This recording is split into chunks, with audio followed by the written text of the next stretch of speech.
इतना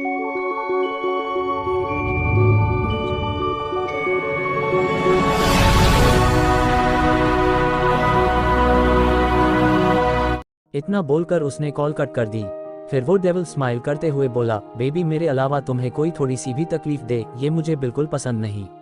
उधर बानी अपनी जैकेट साफ करके वॉशरूम से निकलकर कॉरिडोर से गुजर रही थी कि तभी किसी ने उसके मुंह पर हाथ रखकर उसे दीवार से लगा दिया। बानी उसका हाथ हटाकर हैरानी से बोली, तुम? उद्धरण चिन्ह। फिर गुस्से में बोली, तुम यहाँ क्या कर रहे हो कबीर? कबीर बोला, मुझे तुम्हारी फिक्र हो रही थी इसलिए मैं भी यहाँ आ गया। बानी आसपास देखते हुए बोली, कबीर तुम? उद्धरण चिन्ह। फिर कबीर का हाथ पकड़कर वॉशरूम में ले गई। कबीर उसे देखते हुए बोला, ये लेडीज वॉशरूम है। उद्धरण चिन्ह। बानी गुस्से में बोली, मेरे पीछे यहाँ तक आ गए तो लेडीज वॉशरूम में आना not a big deal. Kabir बोला, अच्छा ठीक है, पहले तुम ये बताओ तुम ठीक हो? उद्धरण चिन्ह। बानी बोली, तुम्हारे सामने खड़ी हूँ तो ठीक ही हूँ ना? कबीर बानी को कंधे से पकड़ते हुए बोला, बानी तुम सच में ठीक हो? उद्धरण चिन्ह। ये सुनकर बानी से कंट्रोल नहीं हुआ और उसकी आंखों में आंसू आ गए। वो भरे हुए गले से बोली, वो मेरा यूज कर रहा है, ही यूज्ड माय बॉडी, मुझे नहीं करना ये काम, I want to go home. Kabir बोला, बानी शांत हो जाओ, तुम ऐसे कमजोर नहीं पड़ सकती। तुम भूल रही हो कि तुम एक सीक्रेट एजेंट हो, अपने इमोशंस पर कंट्रोल रखो। बानी अपने आंसू पोंछते हुए बोली, हाँ हूँ मैं एक एजेंट, पर आज से पहले किसी मिशन में कभी मेरी बॉडी यूज नहीं हुई थी, पर अब वो जब मन करे तब मेरी बॉडी से खेलता है। कबीर उसे समझाते हुए बोला, बानी तुम्हें पता है ना है कि रेयांश ओबरॉय के कितने इलीगल बिजनेस हैं और वो लंदन भी अपने मकसद की वजह से आया है। 2 दिन बाद उसकी बहुत बड़ी डील है जो एक क्रूज पार्टी के आड़ में होगी। उद्धरण चिन्ह। बानी सीरियस फेस के साथ बोली, यस, और मुझे उसे रोकना है। उद्धरण चिन्ह। कबीर बोला, बानी प्लान में थोड़ा चेंज है।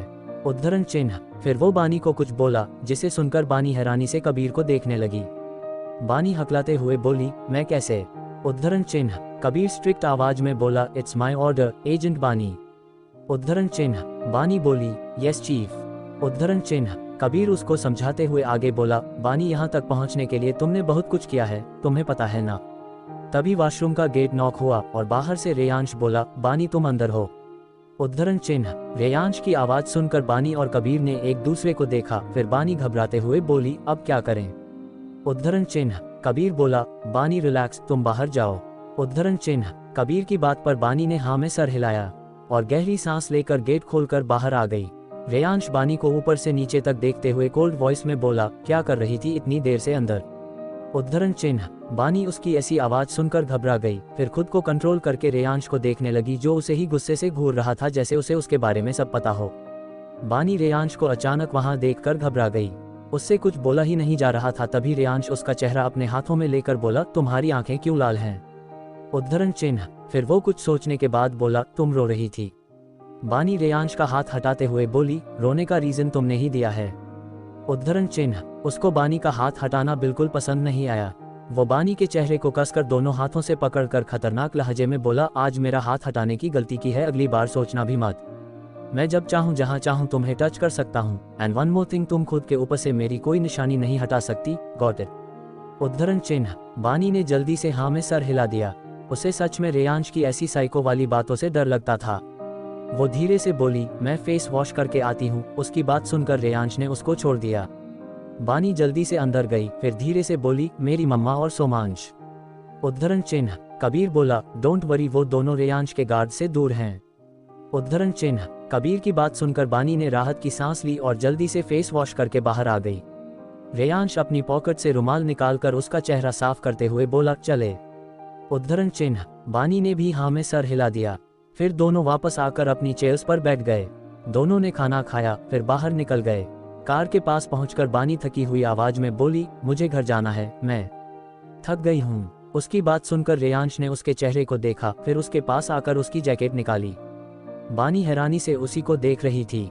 रेयांश जैकेट को कार में डालते हुए बोला, जैकेट खराब हो गई है बेबी। फिर वो बानी के सामने आकर बोला, चलो कार में बैठो। इतना बोलकर रेयांश मुड़ने वाला था कि तभी बानी ने उसकी कलर पकड़कर उसके होठों पर किस कर लिया। रेयांश हैरानी से बानी को देख रहा था क्योंकि ये अनएक्सपेक्टेड था। फिर कुछ देर बाद वो भी बानी को डीपली किस करने लगा। तभी बानी ने उसकी पीठ के पीछे कुछ इशारा किया और उसका इशारा समझकर थोड़ी दूरी पर खड़ा कबीर वहां से जल्दी से बाहर निकल गया। बानी ने भी उस किस को फील कर अपनी आंखें बंद कर ली। उन दोनों को किस करते देख आसपास लोग तालियां बजाने लगे, जिसे सुनकर बानी ने अपनी आंखें खोली और रेयांश को पुश कर दिया, पर उसको कोई फर्क नहीं पड़ा। करीब 20 मिनट्स बाद उसने बानी के लिप्स को फ्री किया। बानी ने अपने आसपास देखा तो कई लोग उन्हें ही देख रहे थे। ये देखकर बानी के गाल लाल हो गए। तभी रेयांश उसके कान में बोला, तुम मेरे अंदर के हैवान को जगा रही हो बानी, इसके अंजाम में दर्द तुम्हें ही होगा, वैसे यू आर वेरी टेस्टी। उसकी बात सुनकर बानी के गाल और लाल हो गए।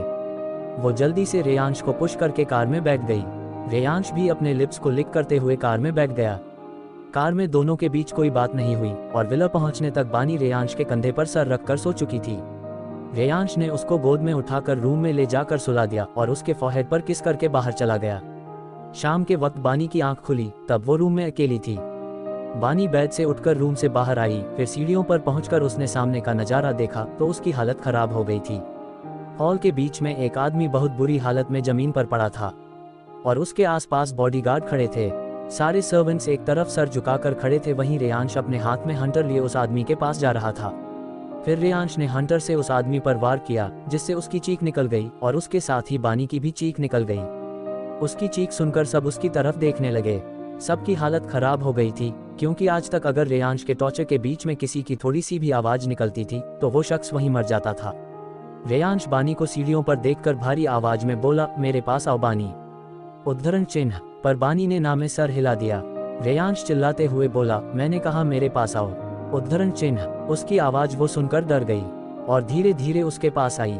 फिर रेयांश ने उसको पलटकर पीछे से अपनी बाहों में भर लिया। बानी डर से कांप रही थी, क्योंकि उसने रेयांश का ये रूप पहली बार देखा था। रेयांश भारी आवाज में बोला, बेबी तुम्हें डरने की जरूरत नहीं है, इट्स टू नॉर्मल। बानी हकलाते हुए बोली, तुम ये।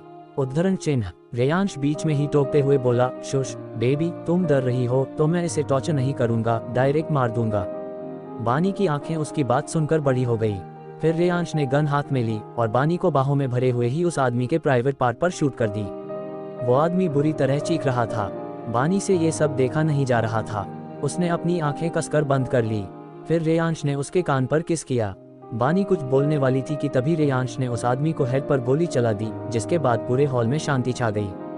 फिर वो बानी को छोड़कर पागलों की तरह हंसने लगा। बानी घबराई हुई नजरों से उसको देख रही थी। ये देखकर बानी गुस्से में बोली, क्यों मारा तुमने उसे? रेयांश बानी के करीब जाकर उसकी आंखों में देखते हुए बोला, धोखा दिया इसने मुझे। चंद पैसे के लिए इसने मुझे धोखा दिया और मैं सब बर्दाश्त कर सकता हूँ, पर धोखा बिल्कुल नहीं। उद्धरण चिन्ह। रेयांश की बात सुन बानी ना में सर हिलाते हुए ऊपर कमरे में भाग गई। फिर बानी के गाल पर उंगली फेरते हुए आगे बोला, तुम मुझे धोखा तो नहीं दोगी ना बेबी? रेयांश अपने आदमी को इशारा करते हुए बोला, कचरे को फेंक दो। उद्धरण चिन्ह। इतना बोलकर उसने ऊपर रूम की तरफ देखा, फिर अजीब तरह से मुस्कुराते हुए बोला, वेरी बैड। बानी रूम का गेट बंद करके वहीं नीचे बैठ गई। वो रोते हुए बोली, अगर रेयांश को मेरे बारे में पता चल गया तो क्या होगा? कहीं वो मम्मा और सोमांश को टारगेट ना करे। आखिर क्या सच था जो बानी